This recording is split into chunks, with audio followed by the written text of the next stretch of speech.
നടൻ ശ്രീനാഥ് ഭാസി നിരന്തരം ലഹരി ആവശ്യപ്പെട്ടെന്ന വെളിപ്പെടുത്തലുമായി നിർമ്മാതാവ് ഹസീബ് മലബാർ. എന്ത് പറ്റിയടാ? ചായ നെറുകന്തലേ കയറി ബ്ലോക്ക് ആയതാ. നമുക്ക് കോടതിയിൽ കാണാമെന്ന സിനിമാ ചിത്രീകരണത്തിനിടെ രാത്രി 3 മണിക്ക് വിളിച്ച് കഞ്ചാവ് ആവശ്യപ്പെട്ടെന്നാണ് വെളിപ്പെടുത്തൽ.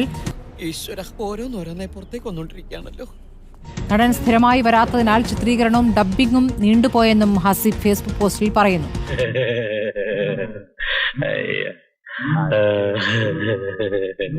ഇതിനു മുമ്പ് ഉയർന്നിട്ടുള്ള ആരോപണങ്ങളെല്ലാം തന്നെ അത് ശരിയാണ് എന്ന തരത്തിൽ ശരിവെക്കുന്ന തരത്തിലുള്ള വെളിപ്പെടുത്തലാണ് ഇപ്പോൾ പുറത്തു വന്നിരിക്കുന്നത്. വെറുതെ സ്കൂളിൽ പോയി സമയം കളഞ്ഞു 1ാം ക്ലാസ് കൂടി കഞ്ചാവ് വലിച്ചിരുന്നെങ്കിൽ മടുത്തിട്ടാണ് ഇത്തരം ഒരു കാര്യത്തിലേക്ക് കടന്നത് എന്നുള്ളതാണ് ഈ ഹസീബ് മലബാറിന്റെ വെളിപ്പെടുത്തൽ ഉണ്ടായിരിക്കുന്നത്. വെറുതെ കഴിഞ്ഞ ആഴ്ച നടന്ന കാര്യങ്ങൾ പറഞ്ഞ് എന്നെ നാറ്റിക്കരുത്. അതായത് നിരന്തരം കഞ്ചാവ് ആവശ്യപ്പെട്ടിരുന്നു എന്നുള്ളതാണ് ഈ നിർമ്മാതാവ് വ്യക്തമാക്കുന്നത്.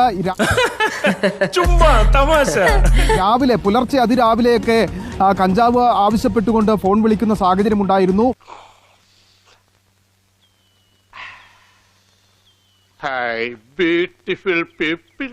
മടുത്ത സ്ഥിതിയായിരുന്നു, വലിയ ബുദ്ധിമുട്ടാണ് നേരിട്ടുകൊണ്ടിരുന്നത്. ഈ ഒരു ഘട്ടത്തിൽ ഈ കഞ്ചാവ് കിട്ടാത്തതിനെ തുടർന്നും കൃത്യമായി സെറ്റിൽ വരാത്തതിനെ തുടർന്നും ഏതാണ്ട് 58 ദിവസത്തോളം ചിത്രീകരണം മുടങ്ങി എന്നതടക്കമുള്ള ആരോപണങ്ങൾ ഇദ്ദേഹം മുന്നോട്ട് വയ്ക്കുന്നുണ്ട്. പുലർച്ചെ മുതൽ ഈ കഞ്ചാവ് ഉപയോഗിക്കാതെ അഭിനയിക്കാൻ കഴിയാത്ത ഒരു സാഹചര്യം ഉണ്ടായിരുന്നു എന്നുള്ളത് വേണം നമുക്ക് ഈ പോസ്റ്റിൽ നിന്ന് മനസ്സിലാക്കുവാൻ. നമ്മളിനി എന്ത് ചെയ്യും മല്ലയ്യ?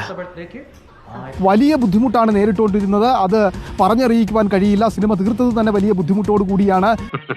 അറിവില്ലായ്മയിൽ നിന്നും വെളിവില്ലായ്മയിൽ നിന്നുമാണ് തെറ്റുകൾ ഉണ്ടാകുന്നത്. കഞ്ചാവ് ആവശ്യപ്പെട്ടുകൊണ്ട് മാത്രം ലഹരി ആവശ്യം ഉന്നയിച്ചുകൊണ്ട് ഒരു ദിവസം തുടങ്ങുന്ന സാഹചര്യത്തിലേക്ക് എത്തിയിരുന്നു കാര്യങ്ങൾ. ഇന്നിതുകൊണ്ട് ഏതായാലും തൊണ്ട നനയ്ക്കാം. നാളെ മുതൽ ഇത് ആവർത്തിക്കണ്ട. കാശ് കൊടുത്ത നല്ല ചുവന്ന വെള്ളം കിട്ടും. മിലിറ്ററി സിനിമയുടെ പ്രവർത്തനങ്ങളെ ആകെ അത് താളം തെറ്റിക്കുന്ന സ്ഥിതി ഉണ്ടായിരുന്നു. അതൊക്കെ ഗോപാലകൃഷ്ണൻ ഒരു നമ്പർ അല്ലേ?